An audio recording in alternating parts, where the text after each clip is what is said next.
सर्वप्रथम सगळ्यांना श्री स्वामी समर्थ।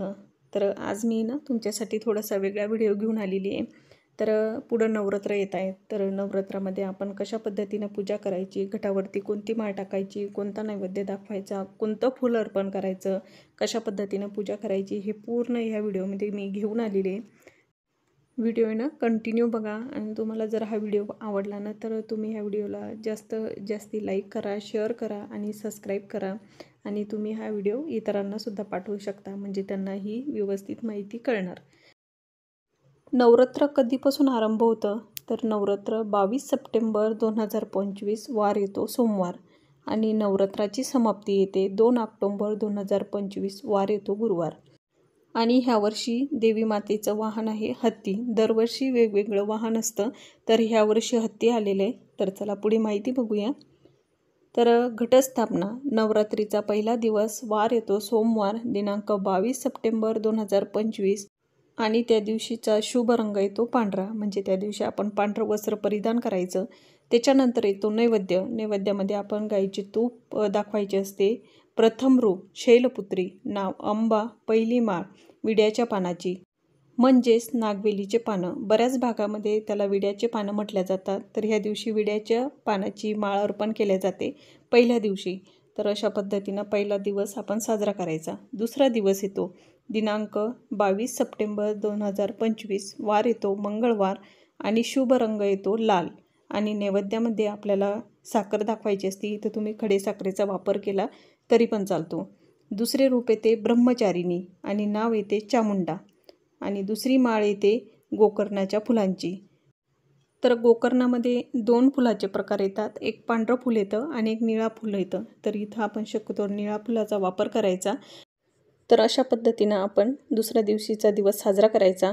त्याच्यानंतर येतो तिसरा दिवस दिनांक 24 सप्टेंबर 2025, त्या दिवशीचा वार येतो बुधवार, रंग येतो निळा। तर त्या दिवशी आपण निळं वस्त्र परिधान करायचं। नैवेद्यामध्ये दुधाचा नैवेद्य दाखवायचा आणि तिसरं रूप येतं मातेचं चंद्रघंटा, नाव येतं अष्टमुखी आणि तिसरी माळ असते तर तुळशींच्या पानांची। आपल्या सगळ्यांच्या दारामध्ये तुळशी माता असते, तर आपण त्याच्या पानांची माळ अर्पण करू शकतो। नसल्यास मंजुळा असते तुळशी मातेची, ती अर्पण केली तरी चालते। त्याच्यानंतर येतो चौथा दिवस 25 सप्टेंबर 2025 वार येतो त्या दिवशीचा गुरुवार आणि त्या दिवशीचा शुभ रंग आहे पिवळा। नैवेद्यामध्ये आपण गोड भजी करू शकतो। चौथे रूप येते चामुंडा आणि मातेचे नाव येते भुवनेश्वरी। चौथी माळ येते लवंगांची। आपल्या सगळ्यांच्या घरी लवंग असतात, मसाल्याच्या पदार्थामध्ये हा पदार्थ वापरला जातो। तर जी लवंग असते तर ती लवंग फुलांची घ्यायची, म्हणजे समोरून जे टोक असतात 4, तर त्या लवंग वापरायच्या, तर त्याची माळ अर्पण करायची। त्यानंतर येतो 5वा दिवस, त्या दिवशी असते ललिता पंचमी, कारण 5वा जो दिवस असतो तर त्याला ललिता पंचमी म्हणून ओळखल्या जाते। दिनांक येतो 26 सप्टेंबर 2025 वार येतो शुक्रवार, शुभ रंग येतो त्या दिवशीचा हिरवा। नैवेद्यामध्ये आपण केळी दाखवू शकतो किंवा एखाद्या लाल रंगाचे फळ, डाळिंबही दाखवले तरी चालते आणि सफरचंदही असलं तरी चालतं। 5वे रूप येते स्कंदमाता, नाव येते ललिता। 5वी माळ येते लाल फुलांची, जास्वंद, गुलाब, तेरडा। अशा पद्धतीनं आपण 5वा दिवस साजरा करायचा। त्याच्यानंतर येतो 6वा दिवस दिनांक 28 सप्टेंबर 2025 वार येतो रविवार, शुभ रंग राखाडी, आपण त्याला ग्रे कलर म्हणतो। नैवेद्यामध्ये दाखवायचं मध। 6वे रूप येते मातेचे कांतायनी, नाव येते महाकाली। 6वी माळ येते बेलांच्या पानाची, तर ह्या दिवशी बेलाच्या पानाची माळ अर्पण करायची आणि अशा पद्धतीनं आपण आपला 6वा दिवस साजरा करायचा।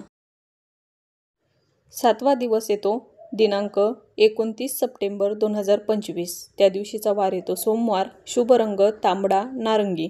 नैवेद्य कडाकडणी। 7वे रूप येते कालरात्री, नाव जगदंबा आणि 7वी माळ येते झेंडूच्या फुलांची किंवा पिवळ्या फुलांची। तर त्यावेळेस मार्केटमध्ये झेंडूचे फुलं खूप असतात, तर इथं आपण झेंडूच्या फुलांची माळ अर्पण जरी केली तरी पण चालते। आणि इथं पिवळे फुलं असतात तर त्या फुलांची तुम्ही माळ अर्पण करू शकता। तर 2 फुलांच्या माळी आलेल्या आहे, तर कोणती एक अर्पण करायची। त्याच्यानंतर येतो 8वा दिवस दिनांक 30 सप्टेंबर 2025 वार येतो मंगळवार, शुभ रंग येतो मोरपंखी। नैवेद्य खीरपुरी चण्याची सुकी भाजी।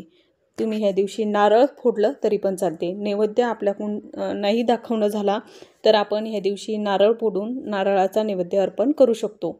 8वे रूप येते महागौरी, नाव येते नारायणी, 8वी माळ येते शेवंतीच्या फुलांची किंवा आघाड्याचे जे पानं असतात ना तर त्या पानांची सुद्धा तुम्ही इथं माळ अर्पण करू शकता। अशा पद्धतीने 8वा दिवस साजरा करायचा। 9वा दिवस आपण त्याला नवमी म्हणतो। दिनांक 1 ऑक्टोबर 2025, वार येतो बुधवार आणि शुभ रंग येतो गुलाबी। नैवेद्यामध्ये दाखवल्या जातात पांढरी तीळ, आंबाड्याची भाजी, मेथीची भाजी, भाकरी किंवा चपाती। 9वे रूप येते सिद्धित्राई, नाव येते रेणुका, 9वी माळ येते लिंबाची किंवा घटाभोवती उगलेले जे धान्य असतं, आपण जेव्हा घट स्थापित करतो त्याच्याभोवती आपण जे धान्य टाकतो ते उगवल्या जातं तर त्याची आपण इथं माळ अर्पण करू शकतो किंवा झेंडूंच्या फुलांची।